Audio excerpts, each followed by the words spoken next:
Bismillahirrahmanirrahim. Bismillahirrahmanirrahim. Assalamualaikum warahmatullahi wabarakatuh. Waalaikumsalam warahmatullahi wabarakatuh. Alhamdulillah, wassalatu wassalamu ala rasulillah wa ala alihi wa ashabihi wa man tabi'ah. Asyhadu an la ilaha illallah wahdahu la syarika lah wa asyhadu anna Muhammadan abduhu wa rasuluhu la nabiyya ba'dah. Allahumma salli wa sallim wa barik ala Muhammadin wa ala alihi wa ashabihi ajma'in. Rabbi shrah li sadri wa yassir li amri wahlul 'uqdatam min lisani yafqahu qawli, amma ba'd. Bapak yang dimuliakan oleh Allah Subhanahu wa taala, sidang jamaah salat Isya yang dimuliakan oleh Allah. Kita malam ini lanjutkan pelajaran dari kitab Ihya Ulumuddin terkait dengan fadilatul ilmi, fadilah ilmu. Bismillahirrahmanirrahim. Wa qala ba'dul ulama, berkata sebagian para ulama, laita sya'ri ayyu syai'in adraka man fatahu al-ilm. Laita sya'ri, andaikan saya tahu.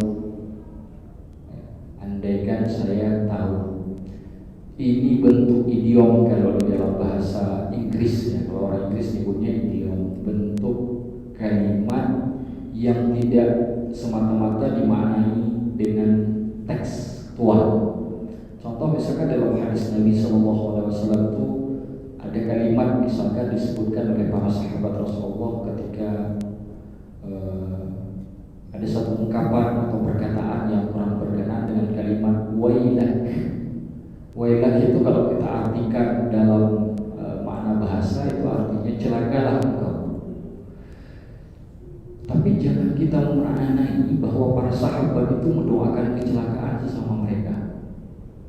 Itu yang harus dipahami.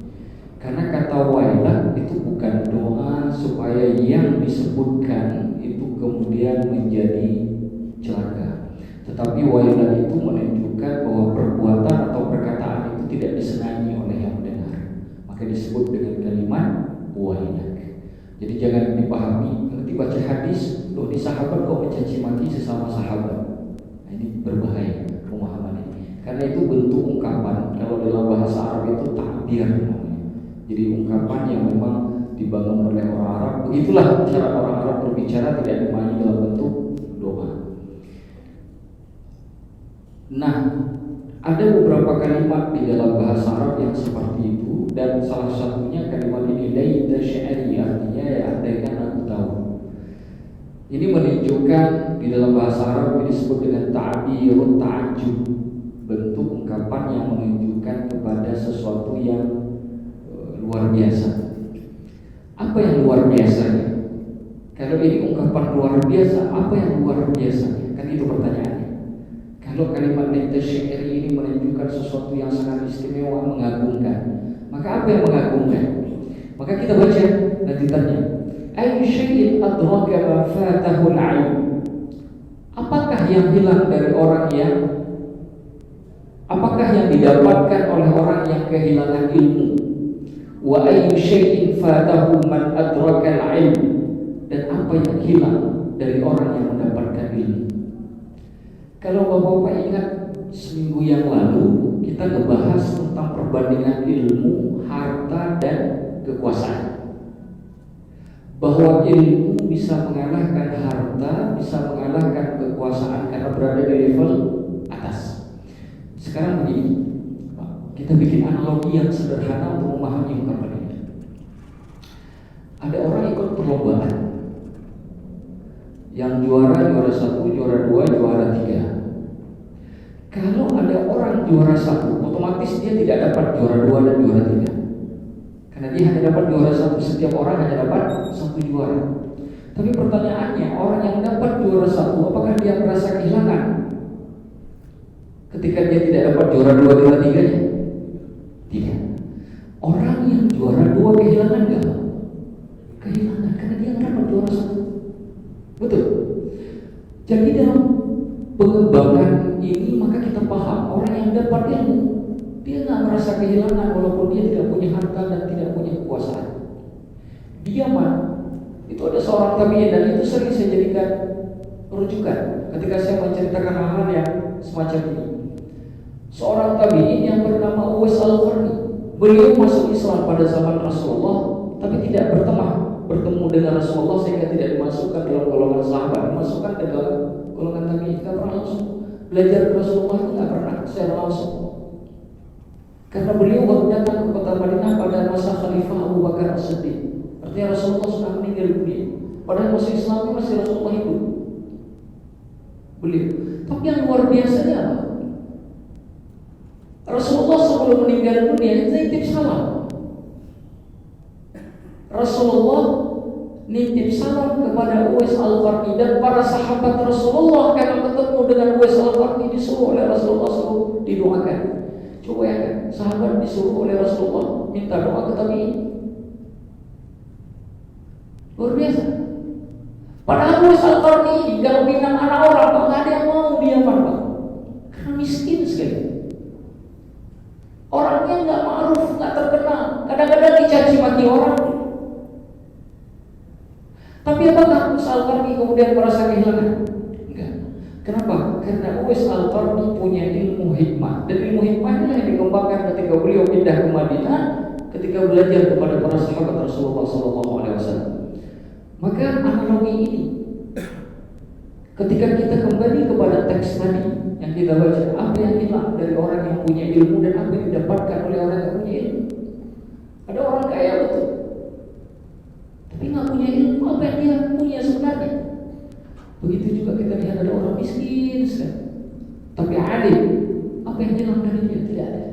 Karena ketika orang berada di level atas, maka sesuatu yang di bawah yang tidak dia miliki itu tidak dianggap kehilangan. Itu hukumnya seperti itu.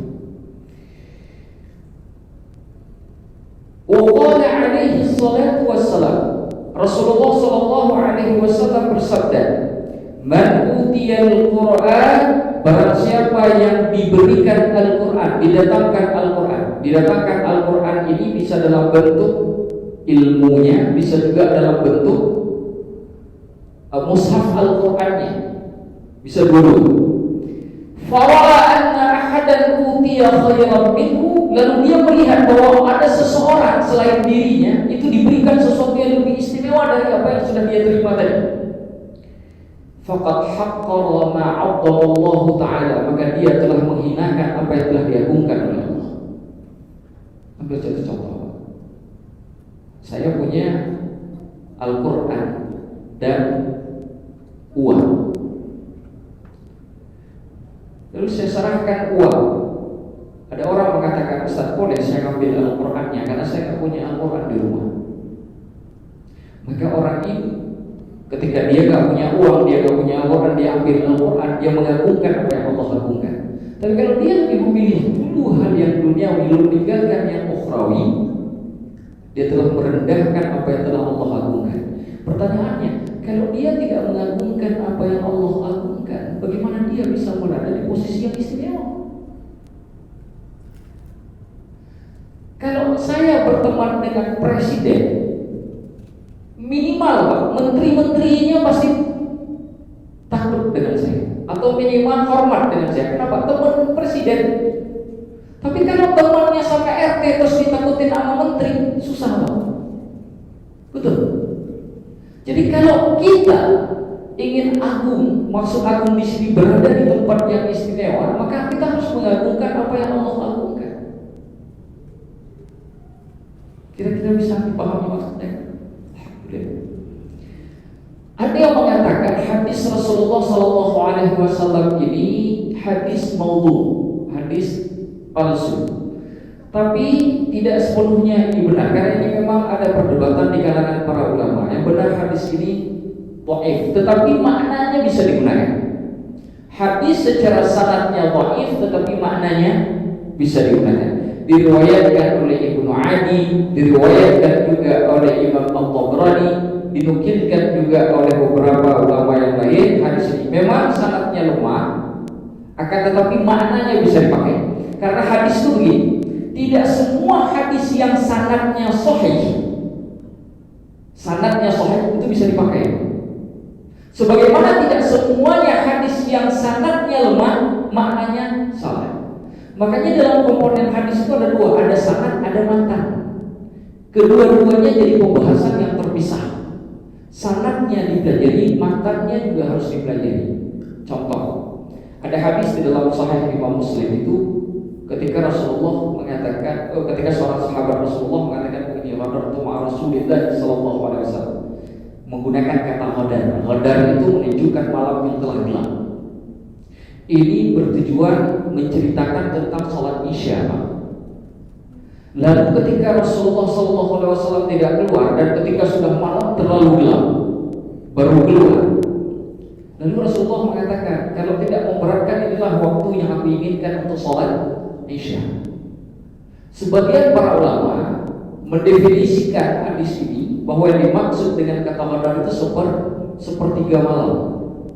Pertanyaannya apa? Pertanyaannya sederhana. Sholat Isya jam sepertiga malam lebih baik dari awal waktu. Dalam mazhab Syafi'i, sholat 5 waktu lebih baik di awal waktu. Nah sekarang pertanyaannya, dari mana pemahaman ini muncul? Loh hadis ngomong begitu kok. Syekh Ad-Dasuqi, ulama dari Al-Azhar, mengatakan begini, kalau di tempat tersebut sepakat sholatnya tengah malam berjamaah, maka itu lebih baik. Akan tetapi kesepakatan ini tidak mungkin dilakukan oleh semua orang. Ada orang seperti di zaman sekarang, orang besok kerja pagi, Pak. Masa kita kumpul sholat Isya jam 2 malam, pasti ada yang keluar, Pak. Pasti ada yang keluar. Maka orang yang mengakhirkan sholat Isya sendiri di rumah pula, sudahlah sholatnya sendiri di rumah pula, tidak lebih baik dengan orang yang sholat di awal waktu, dia berjamaah di masjid tempatnya. Maka hadis ini kan kalau kita lihat maknanya kan tidak seperti itu, Pak. Gak bisa kita pahami langsung begitu. Makanya para ulama kemudian menetapkan kaidah supaya makna hadis ini, hadisnya sahih, makna hadis ini kemudian melahirkan makna yang benar. Karena kalau tidak, semua orang akan mengatakan saya nggak mau sholat Isya nanti jam 7, jam 7.15 atau jam 30 ketika azan. Kenapa? Saya pilih sholat jam 2 malam sendiri di rumah. Kenapa? Hadis Imam Muslim. Padahal bukan hadisnya yang salah, tapi dia memahaminya tidak menggunakan kaidah. Bisa dipahami maksud saya? Bisa dipahami? Jadi dari sini kita paham bahwa dalam setiap kita mempelajari hadis, karena saya kebetulan di Al-Azhar itu belajarnya ilmu hadis. Jadi sanad dengan matan itu pembelajarannya itu terpisah, gak bisa digabung. Makanya ketika kita belajar sanad itu ada namanya ilmu rijalil hadis, perawi hadis. Ada ilmu jarah wa ta'dil. Tapi ketika kita belajar tentang matan itu disebut dengan syarahul hadis atau fiqhul hadis. Syarah hadis, penjelasan hadis, fikih hadis, pemahaman tentang hadis. Beda komponennya. Dan dua-duanya harus dipelajari. Orang yang alim pada bab sanad, kalau dia tidak memperdalam matan, nggak bisa. Maka kita butuh dua kitab kalau belajar hadis, karena ada dua komponen.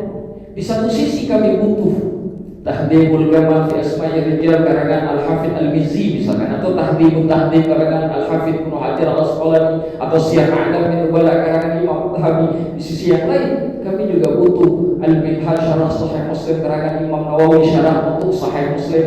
Kita butuh juga Fathul Bari karangan Al-Hafidz Ibnu Hajar Al-Asqalani untuk Sahih Bukhari. Butuh juga Fathul Ma'qub untuk Sahih syarah dari Sunan Abu Dawud, macam-macam. Atau Al-Fathur Rabbani untuk kitab Musnad Imam Ahmad bin Hanbal. Itu dibutuhkan semuanya.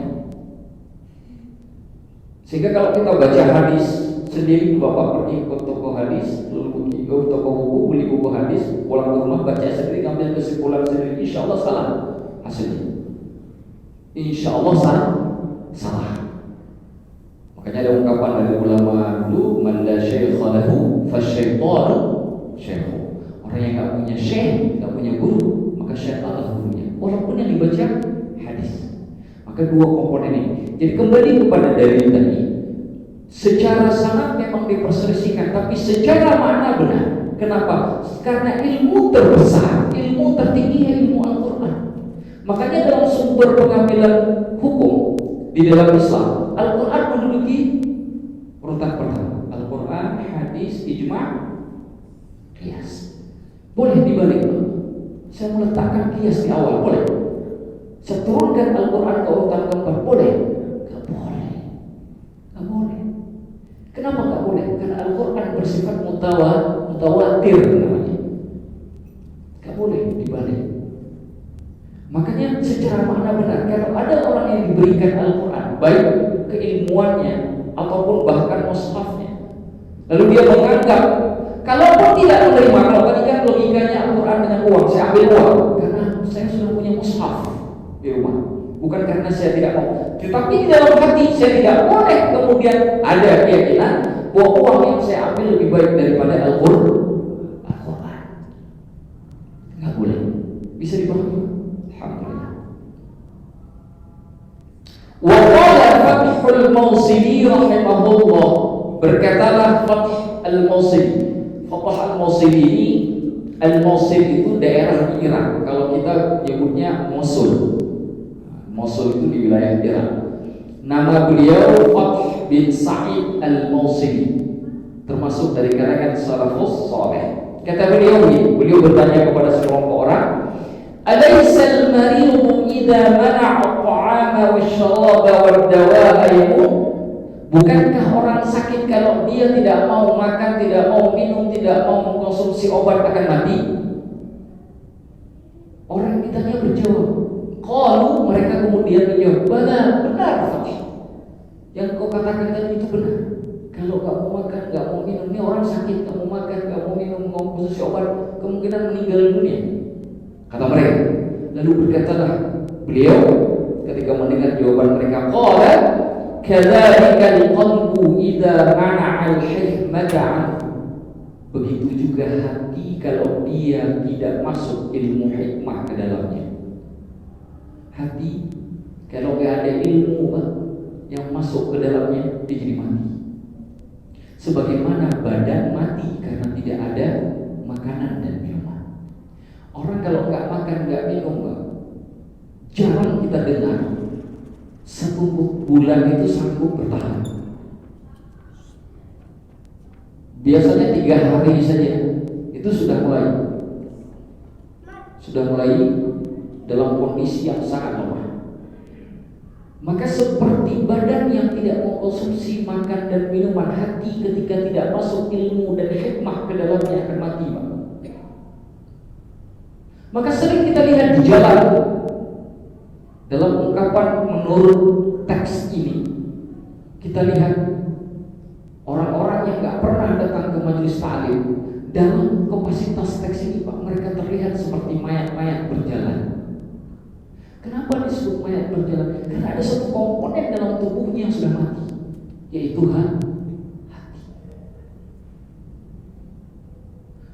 Tubuhnya hidup, hatinya mati. Ini kan mati sebelum malaikat maut cabut nyawa. Dia sudah mati sebelum malaikat maut mencabut nyawanya. Maka bagaimana cara menghidupkan kembali? Dia harus diajarkan ilmu dan hikmah. Karena itu makanan buat hati. Apa hikmah? Pemahaman yang berasal dari Al-Quran dan hadis Nabi, yang melahirkan pelajaran-pelajaran dan ibrah-ibrah yang kemudian melahirkan kesadaran kepada kita.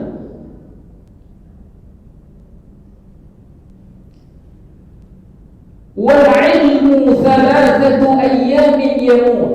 Ilmu itu dalam jarak 3 hari dia akan mati.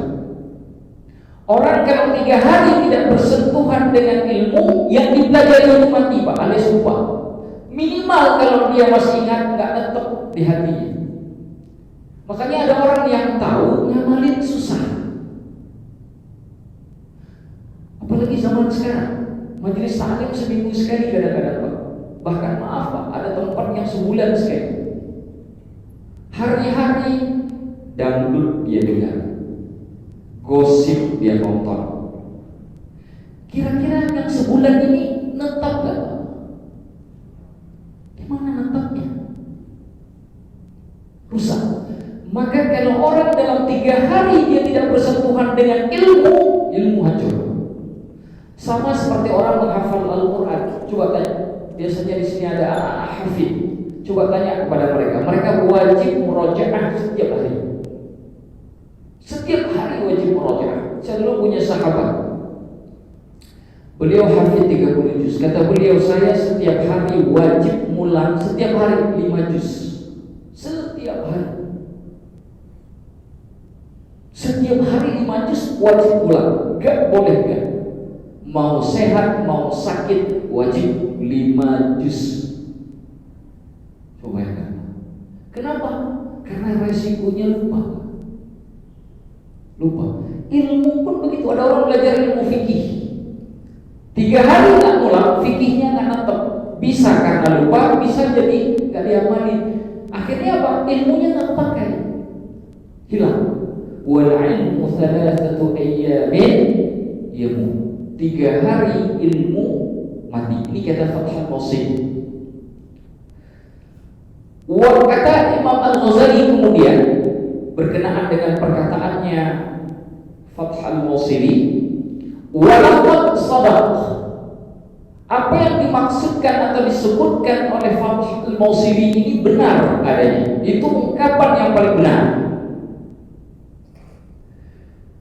Di mana letak kebenarannya? Fa inna ghada'al qalbi al-ilmu wal hikmatu wa bihima hayatuh. Maka sesungguhnya makanan hati itu adalah ilmu dan hikmah, dan dengan keduanya itulah hati menjadi hidup. Dengan bahasa yang lain, kalau kita manai secara mafhum mukhalafah, pemahaman terbalik, tanpa ilmu dan hikmah hati menjadi mati. Pertanyaannya sekarang, banyak sekali orang meninggal dunia ketika hatinya kosong dengan ilmu, hatinya kosong dengan hikmah. Dan lupa lagi kalau hati itu dipenuhi oleh dendam, dipenuhi oleh benci, dipenuhi oleh macam-macam penyakit hati. Sudah, itu hatinya walaupun tubuhnya masih hidup, hatinya sudah inna lillahi wa inna ilaihi raji'un. Mau dipakai kemana hati seperti itu? Padahal di dalam hadis sahih disebutkan bahwa ada segumpal daging, darah di dalam tubuh manusia, segumpal darah dalam tubuh manusia itu, idza salahat salahal jasad kulluh. Kalau dia bagus, dia baik, seluruh tubuh akan baik. Dia rusak, seluruh tubuh binasa. Ala wahiyal qalb, kata Rasulullah. Ketahuilah semuanya itu adalah hati. Kalau baik hati, seluruh tubuh baik. Rusak hati, binasa tubuh. Makanya Pak, jangan heran ketemu orang salah dinasihatin, yang nasihatin dia maki-maki. Padahal orang nasihatin kan nyelamatin dia dari neraka. Gratis pula nasihatnya kalau pakai bayar. Tapi yang nasihatin malah dimaki-maki. Padahal yang menasihati sedang menyelamatkan dia dari neraka. Apa sebabnya itu terjadi? Hatinya sudah mati. Kita sering ada ungkapan, kalau dikasih nasihat masuk telinga kanan, keluar telinga kiri. Bahkan kadang-kadang nggak masuk. Kalau masuk kan ada yang sekedar sambil jalan, sambil kayak orang nggak pernah sholat di masjid tapi sempat lewat masjid. Ini masuk aja nggak pernah, karena nggak pernah masuk. Setiap dikasih nasihat keluar lagi, nggak pernah masuk. Apa penyebabnya? Apakah dia tidak bisa mendengar? Bukan. Apa penyebabnya? Hatinya mati. Kenapa hati mati? Karena tak pernah diberi makan. Sebagaimana badan mati ketika badan tidak pernah dikasih makan dan minum. Maka ada orang ketika dikasih nasihat susah Pak masuk. Bahkan terkadang yang memberikan nasihat dicaci maki. Bahkan ada yang lebih parah lagi, yang ngasih nasihat diancam bunuh, Pak. Apa sebabnya? Hatinya mati. Kama anna wada'al jasad ta'am, sebagaimana makanannya jasad ataupun tubuh itu adalah bahan makanan yang kita konsumsi sehari-hari. Wa man faqada al-ilma, barang siapa yang kehilangan ilmu, faqalbuhu maridun, maka hatinya menjadi sakit. Wa mautuhu lazimun, kematiannya sudah bisa dipastikan. Walakinnahu la yash'uru bihi, akan tetapi dia tidak dapat merasakan. Ini penyakit, ini kematian yang lebih bahaya dari kematian yang hakiki. Kenapa? Kematian yang hakiki semua kita ngerasain, Pak. Karena malaikat maut kalau mencabutnya ruh kita, itu kita ngerasakan banget karena sakit sekali. Cuma kan yang mau sakaratul maut ketika dicabut nyawanya oleh malaikat maut kan gak bisa cerita. Kalau sekiranya semua yang meninggal bisa cerita gimana sakitnya sakaratul maut, saya yakin di masjid penuh, gak sanggup nampung jamaah. Tapi kan ujiannya jadi hilang. Sedangkan Allah ingin liyabluwakum ayyukum ahsanu amala, ingin menguji kita, ingin menguji semua hamba-hambanya. Untuk apa? Ayyukum ahsanu amala, siapa di antara kalian yang amalannya paling baik. Dalam kalimat yang lain di dalam Al-Qur'an surah Al-Baqarah juz kedua, fastabiqul khairat, maka hendaklah kalian berlomba-lomba dalam kebaikan. Di dalam surah Al-Hujurat kalimatnya inna akramakum 'indallahi atqakum, sesungguhnya yang paling mulia di antara kalian di sisi Allah atqakum, yang paling takwanya paling luar biasa. Seperti itu. Maka orang yang hatinya tidak pernah diisi ilmu sama hikmah, hatinya sakit, Pak. Sama seperti itu, kalau kita nggak makan minum kan lama-lama sakit, Pak. Harus diopname oleh pihak rumah sakit. Kenapa? Cairan sudah habis. Coba kita lihat, kadang-kadang ada saudara kita yang sakit tipes atau penyakit kuning, kita lihat kita ajak bicara aja susah. Kenapa? Cairan tubuhnya makan nggak kuat, minum yang dikeluarkan lebih banyak dari yang masuk. Coba bayangkan kalau itu terjadi dengan hati, maka hati menjadi sakit. Maka kata Imam Al-Ghazali, wa mautuhu lazim, kematian hati itu menjadi dapat dipastikan. Walakinnahu la yash'uru bihi, ini yang paling berbahaya. Tapi orang yang hatinya sakit, yang bisa membuat dia meninggal, hati itu meninggal dunia, mati. Tapi orang yang punya hati tidak merasa kalau hatinya sudah mati. Kalau sekiranya orang yang hatinya mati tahu kalau hatinya sudah mati, pasti dia tidak akan lagi mabuk-mabukan. Pasti dia tidak akan datang lagi ke tempat maksiat. Pasti dia tidak akan lagi caci maki. Dia pasti tidak akan memfitnah lagi tetangga. Dia tidak akan ribut. Tidak ada lagi ribut di keluarga. Tidak ada lagi adik kakak bertengkar sampai putus hubungan silaturahmi hanya gara-gara harta warisan. Gak ada lagi. Kalau hatinya masih hidup, apa itu terjadi? Tapi itu fenomena di masyarakat, di mana-mana kita lihat ini ada. Apa yang terjadi? Hati sudah sakit, hati sudah mati, ilmu sudah tergerus, hikmah sudah pergi. Ketika ilmu, ingat Pak, rumah itu kalau kita diami, maka biasanya binatang-binatang liar itu nggak datang karena ada kita. Tapi coba kalau rumah setahun nggak kita diami, jangankan kecoa, jangankan tikus, sampai ular kadang-kadang ada di dalamnya. Betul tidak? Begitu juga hati, ketika ilmu dan hikmah sudah tidak bersarang di dalamnya, Pak, datang penyakit dengki, datang dendam, datang amarah, datang macam-macam, menggantikan posisi ilmu dan hikmah tadi, mendiami hati. Maka itu sebabnya kenapa masih ada orang mabuk, dia tidak merasa, dia melakukan macam-macam, tapi dia tak merasa kalau dirinya melakukan kesalahan. Karena hatinya sudah mati, karena tak pernah dikasih makanan.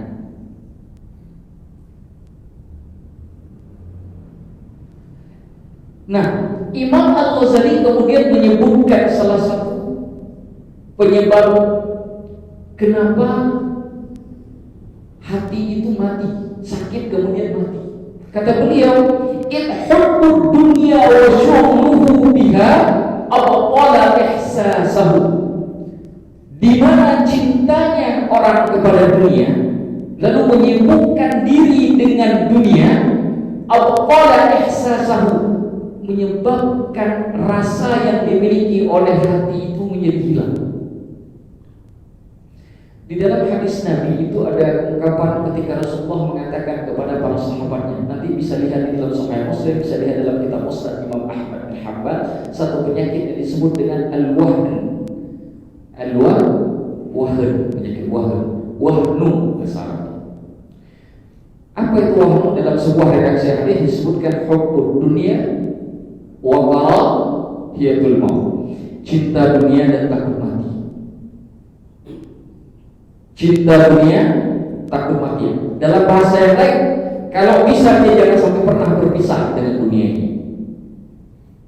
Padahal Rasulullah saja ketika diberi pilihan oleh malaikat mau untuk mencabut nyawanya ataupun tidak, beliau memilih untuk dicabut nyawanya karena beliau tahu ini bukan tempat tinggal yang seharusnya. Bukan di sini.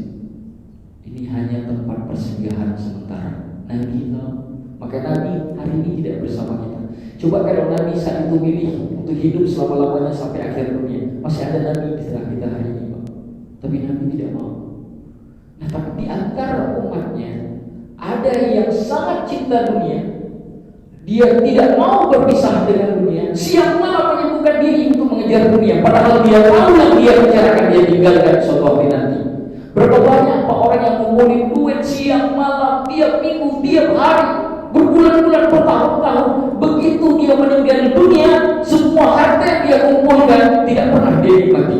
Bahkan itu kemudian menjadi sebab pertengkaran dan pertumpahan darah antara anak-anak dan cucu-cucunya. Berapa banyak?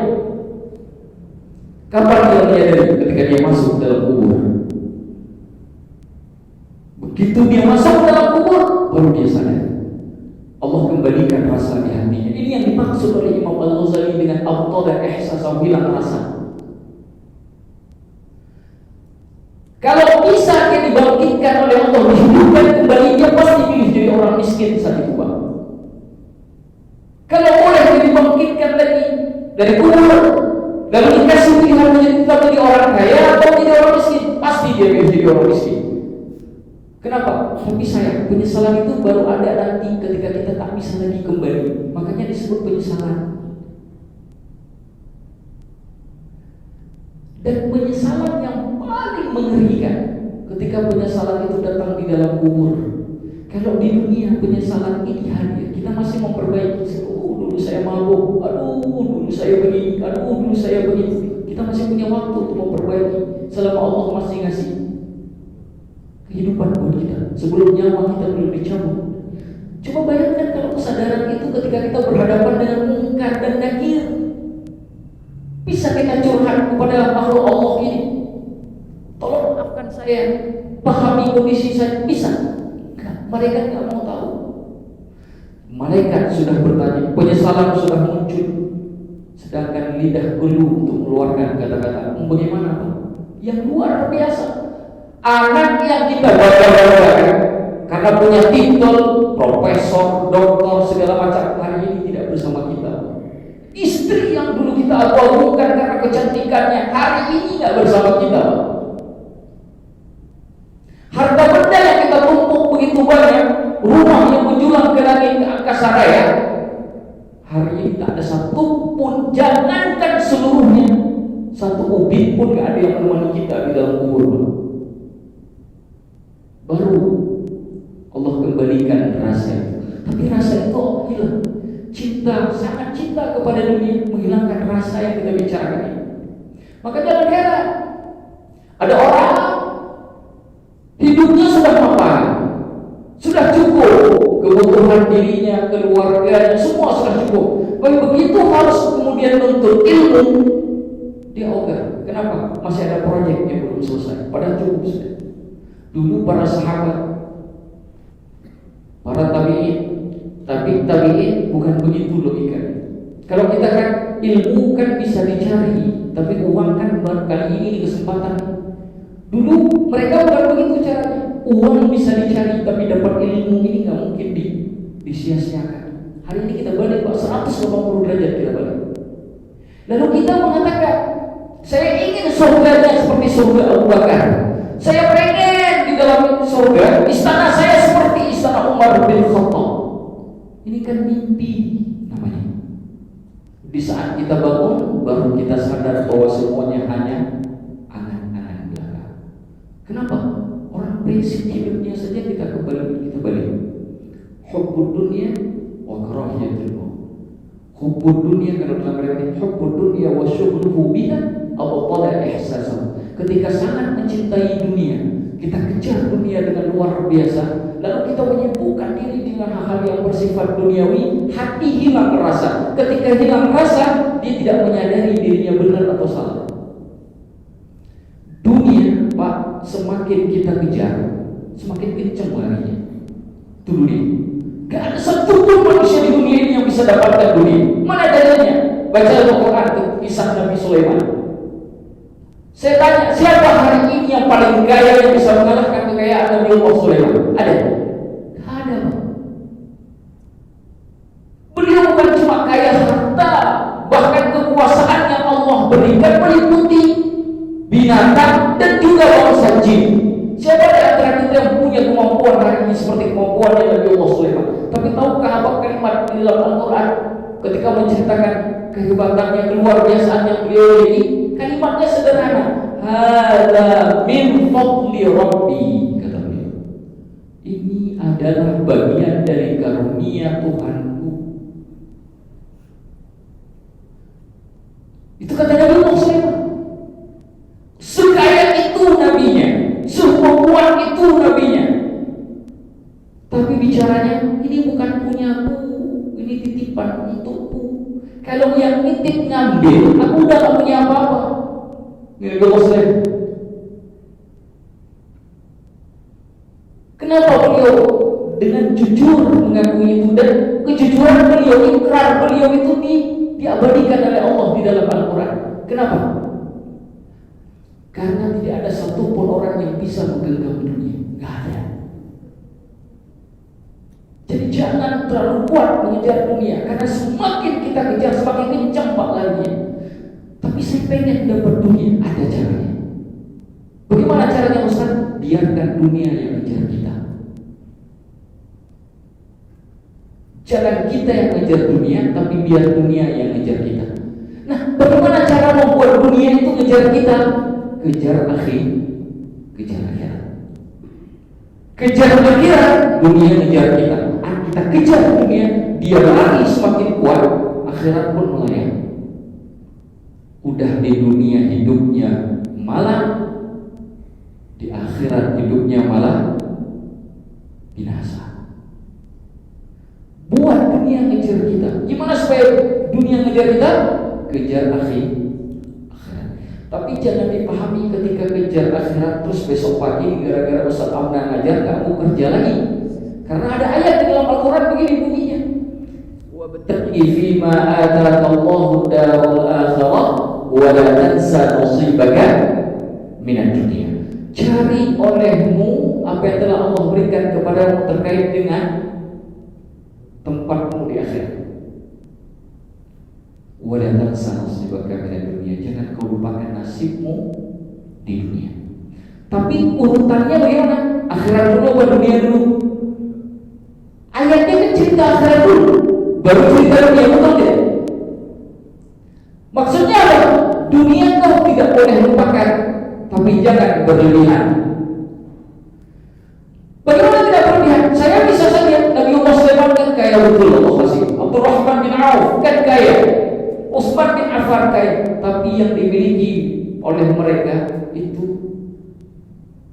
yang cuma sekedar kebutuhannya. Yang lainnya untuk agama Allah. Ini masjid perlu perbaikan. Yang kaya tumbang ke masjid. Fakir miskin yang gak bisa makan, yang kaya keluarkan uang. Jihad dengan uang. Yang punya ilmu, jihad dengan ilmu. Yang punya uang, jihad dengan uang. Yang punya tenaga, jihad dengan tenaga. Ustaz, saya uang tak ada, ilmu pun tak punya, tenaga pun sakit-sakitan. Jihad pakai apa? Pakai doa. Jihad pakai doa. Ini sudahlah miskin, bodoh, sakit-sakitan, kerjaannya ngedoain buruk aja orang lain. Subhanallah. Ini tanda hati yang mati. Mudah Bapak dipahami? Baik. Kama anna ghalabatan khauf. Nah, di sini kemudian Imam Al-Ghazali memberikan perumpamaan bagaimana hilangnya rasa pada hati. Sebagaimana ketakutan yang luar biasa qad tu'tilu ala al-jarahi fil hal. Terkadang itu menghilangkan rasa sakit seketika. Wa in kana waqi'an, walaupun lukanya itu ada. Ambil satu contoh, Pak. Kita berada di hutan, tiba-tiba ada serigala mau menerkam, Pak. Apa yang kita lakukan? Lari. Secepat mungkin kita lari. Di saat kita lari, bisa saja kaki kita tergores, badan kita tergores ranting yang tajam. Namanya juga hutan. Kira-kira terasa nggak? Enggak. Kenapa? Masih ada serigala. Sakit walaupun lukanya dalam, darahnya mengucur banyak, nggak terasa sakit saat itu. Kenapa? Karena rasa takut kepada serigala menutupi rasa sakit. Sama di kampung itu dulu, Pak. Kalau di tempat saya itu, kalau kampung-kampung biasanya pagar rumah atau pagar kebun itu dari kawat berduri. Nah, kalau ada maling di kampung, Pak, itu satu kampung anak muda hijau, Pak. Yang luar biasanya itu kawat berdurinya, Pak, itu lebih tinggi dari orang dewasa. Itu maling bisa lewat itu kawat berduri. Apakah pakai ilmu? Bukan. Apa? Rasa takutnya, sehingga rasa sakit dari kawat berduri itu tidak lagi dirasakan. Coba kalau dalam kondisi normal kita suruh orang lewat di kawat berduri, nggak ada yang mau, Pak. Kenapa? Rasa sakitnya masih terasa. Tapi dalam kondisi sangat takut, rasa sakit itu tidak lagi terasa. Maka orang kalau sudah sangat cinta kepada dunia, hilang rasa di hatinya seperti hilangnya rasa sakit dengan sebab adanya ketakutan yang luar biasa. Itu perumpamaan oleh Imam Al-Ghazali. Makanya jangan heran, hatinya ada tapi nggak ada rasa. Sebagaimana orang yang dalam ketakutan luar biasa, lukanya ada tapi rasa sakitnya tak dirasakan. Tapi dalam kondisi normal, kalau diiris dengan pisau masih menjerit. Tapi dalam kondisi ketakutan, irisan tadi tak akan terasa karena rasa takut itu sedang menutupi rasa sakit.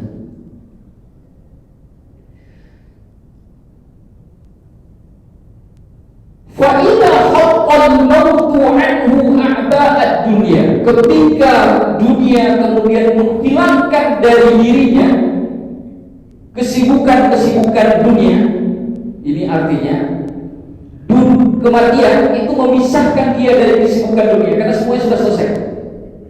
Malam kerja, siang kerja, pagi kerja, sampai anak istri dia gak peduli, jangankan peduli kepada ilmu. Tiap hari cari pada uangnya sudah banyak, pengen lebih banyak. Saya gak akan berhenti sebelum jadi orang terkaya di dunia. Terus kumpulin harta, walaupun harus sikut kiri, sikut kanan, halalkan segala cara. Tiap hari, tiap malam, gak berhenti. Hatta di atas tempat tidur, ketika bersama istrinya di saat butuh komunikasi pun dia masih kerja lewat handphone. Terus menerus, sibuk. Kapan dia berhenti? Ketika kematian datang. Ketika datang kematian, kesibukan itu semua dipisahkan oleh kematian. Putus.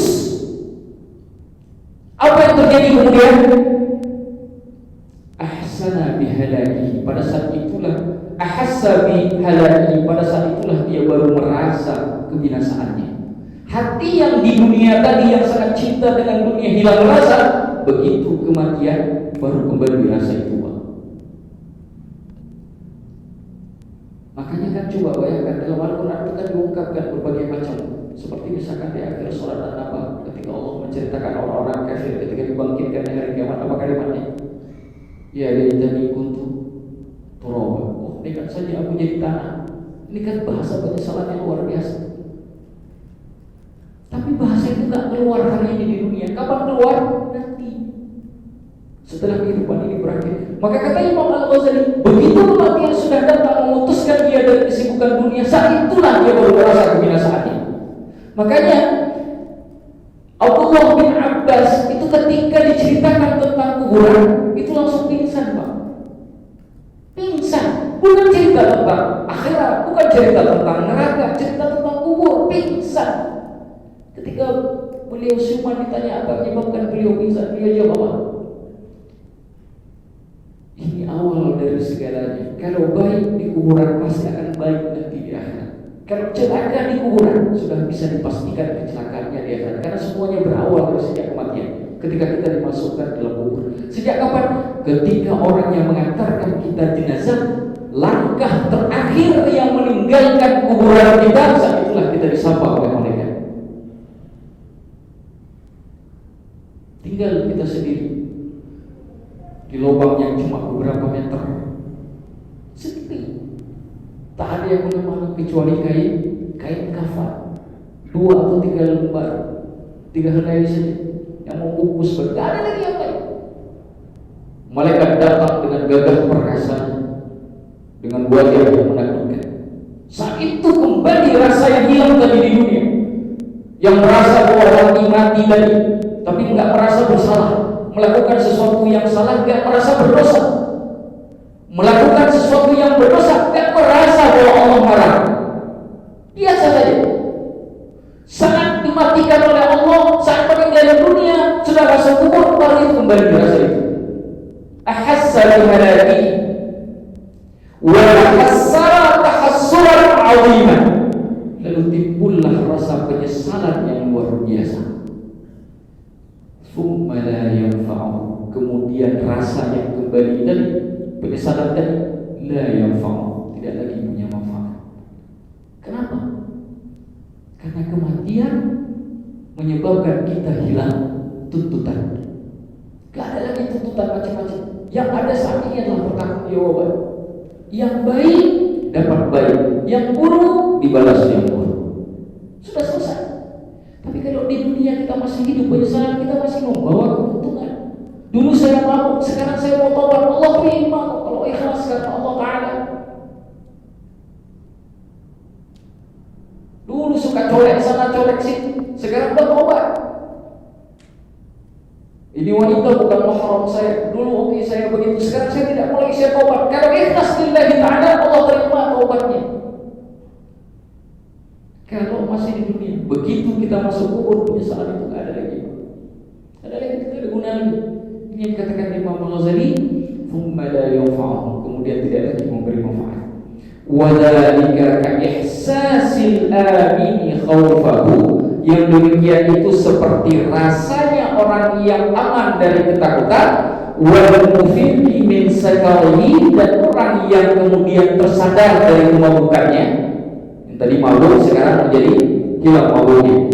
Bima asabahu minal jarahat, dengan apa-apa yang menimpanya daripada luka fi hadatis sakari awil khauf, pada saat dia sedang mabuk ataupun takut. Seperti tadi, kita kalau mabuk, kadang-kadang orang digiris pakai pisau, enggak terasa sakitnya, Pak. Sarafnya enggak berfungsi. Kita lagi takut banget, digiris, seperti cerita saya tadi, itu enggak terasa takut. Kapan rasa itu muncul? Ketika kita sudah hilang rasa takut, kita sudah balik normal. Lalu kita mengatakan, ngapain saya ke hutan itu ya? Coba kalau saya enggak ke hutan itu, mungkin saya enggak berluka. Badan saya enggak terluka, enggak sakitnya enggak seperti. Tapi bisa enggak penyesalan itu menghilangkan rasa sakit? Menghilangkan luka tadi yang sudah ada di tubuh? Enggak bisa, kita harus menunggu supaya hilang. Enggak bisa instan hilang. Begitulah kata beliau. Cuma yang lebih parah di alam kubur. Kalau di dunia ada momen kalau luka itu sembuh, kembali normal. Tapi kalau sudah masuk kubur, gak bisa lagi kita kembalikan seperti semula. Kalau nol, dia nilainya tetap nol. Kalau minus, dia nilainya tetap minus. Sholat kita dipertimbangkan, zakat kita dipertimbangkan, puasa kita dipertimbangkan, semuanya dipertimbangkan. Yang tiap bulan ngumpulin harta gak mau keluar zakat, yang diberikan badan kesehatan tapi masih juga enggan untuk sholat, yang masih makan bahkan dipedulikan masih banyak saudara yang tapi nggak mau puasa. Ada juga orang yang kaya nggak mau naik haji. Semuanya dipertimbangkan oleh Allah. Tapi nyesal, pengen balik sudah nggak bisa. Nol ya nol. Fana'udhu billahi min yawmin kushifal gha. Maka kami berlindung kepada Allah pada hari kushifal gha, yang disingkapkan semua yang tertutup. Al-gha dalam bahasa Arab itu tutup, Pak. Kalau kita lihat tutup botol itu disebut dalam bahasa Arab al-gha. Kalau kita punya botol, kalau kita tidak tahu isi di dalamnya, ini kira-kira minumannya warnanya apa, nggak terlihat misalkan, buka tutupnya, kita lihat isinya. Hari kiamat itu diumpamakan seperti itu. Kenapa? Semua yang Allah tutup itu dibuka kembali. Bagaimana dalilnya? Bukankah ada catatan amal?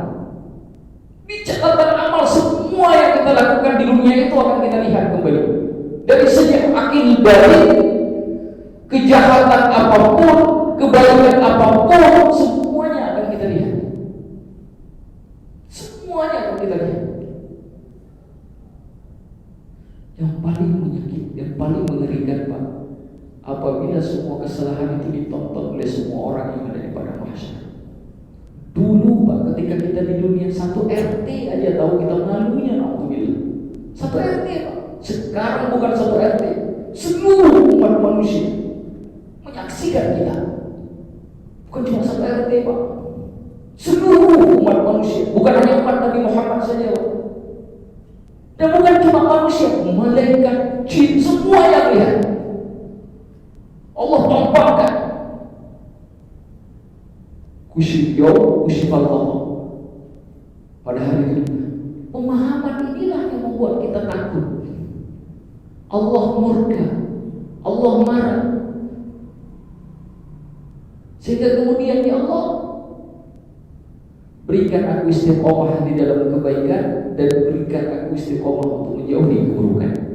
Fana'udzu billahi min yawmin kushifal gha fa innan nasa niyamun. Sesungguhnya manusia itu tertidur. Berapa banyak orang tertidur walaupun jalan kemana-mana, tapi sesungguhnya mereka tertidur. Fa idza matu tabahu. Kalau mereka mati, baru mereka menyadari. Ketika hidup di dunia, dia tertidur. Tapi begitu sudah mati, baru dia menyadari bahwa semua nasihat yang diberikan itu bukan sia-sia. Semua akan kembali kebaikan kepada orang yang menerimanya. Saat itu dia sadar. Bukankah Allah mengatakan wal asr, Allah bersumpah dengan waktu.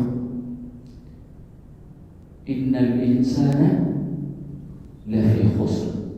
Sesungguhnya manusia itu benar-benar dalam kata fi khusr, bukan hanya dipakai lam, itu lam taukid namanya dalam bahasa Arab. Lam penguat, benar-benar dalam Allah ketika menciptakan kita bersumpah dengan waktu. Dari sejak momen kita diciptakan bahwa manusia itu benar-benar berada dalam dunia, kecuali tiga kelompok. Siapa tiga kelompok? Illal ladzina amanu wa 'amilus shalihati wa tawassaw bil haqqi wa tawassaw bis, yang beriman, yang amal soleh, yang mau menasihati. Saya sering bilang begini, Pak, surga itu nggak bisa dimasukin sendiri, itu problemnya. Surga tidak bisa dimasuki sendiri. Masuk surga itu kolektif, Pak. Sifatnya kolektif. Punya ilmu nggak ngebagi Allah, susah masuk surga. Punya harta nggak mau ngebagi ke orang lain, susah masuk surga. Orang yang kesusahan, kita senang, susah Pak masuk ke surga Pak. Masuknya kolektif, sama-sama bareng-bareng, nggak bisa masuk sendiri Pak. Makanya aneh kalau di dunia ini ada orang hidupnya menyendiri. Surga nggak bisa kita menyendiri kok. Nih, maka kalimat terakhir, fa innan nasa niyamun fa idza matun tabahu. Maka sesungguhnya manusia tertidur dan saat dia mati baru dia menyadari. Semoga tidak ada satupun di antara kita yang Allah takdirkan masuk dalam kelompok orang-orang yang tertidur ketika hidup, lalu kemudian sadar ketika sudah dimatikan. Ya Allah, berikan kesadaran sebelum Engkau cabut nyawa kami. Lalu matikan kami dalam husnul khatimah. Ala hadhihi wa kulli niyatin salihah. Al-Fatihah.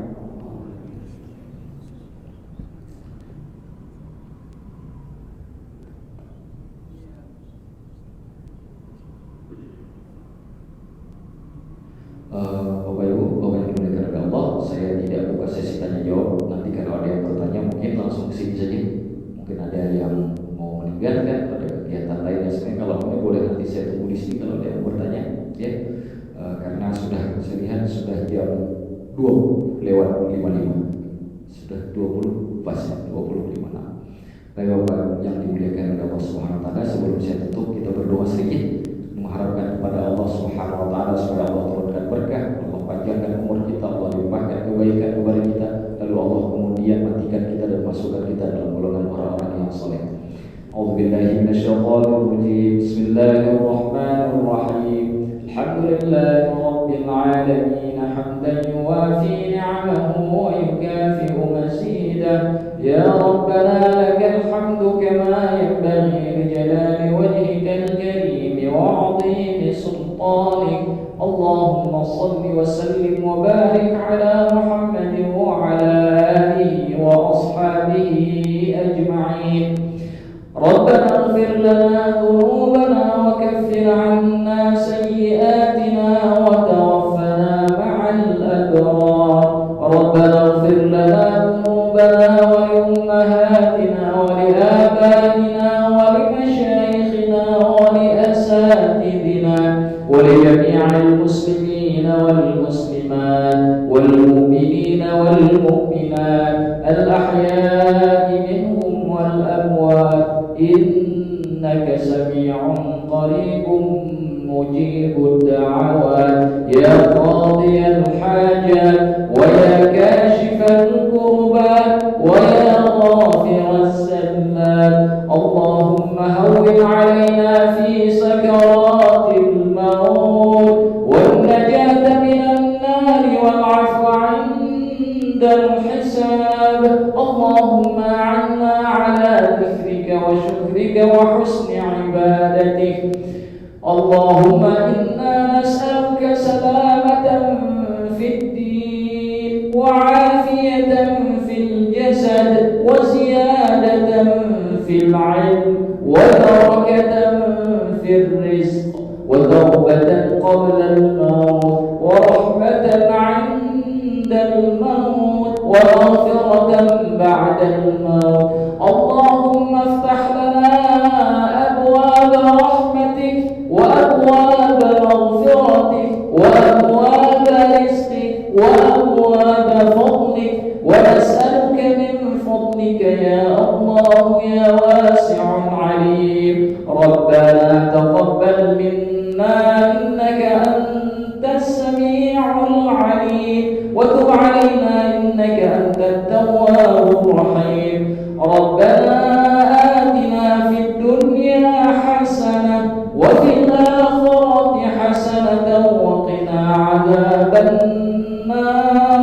وصلى الله على محمد وعلى آله وأصحابه وبارك وسلم، وسلام على المرسلين والحمد لله رب العالمين.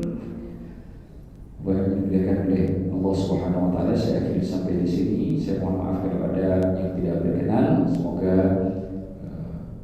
kita diberkahi oleh Allah dan diridhoi, sehingga kemudian insya Allah nanti ketika dibangkitkan kita dipertemukan lagi di tempat yang lebih indah. Amin ya rabbal alamin. Hadanallahu wa iyyakum ajma'in. Aqulu qawli hadza wa astaghfirullahal azim. Wassalamualaikum warahmatullahi wabarakatuh. فبأي آلاء ربكما تكذبان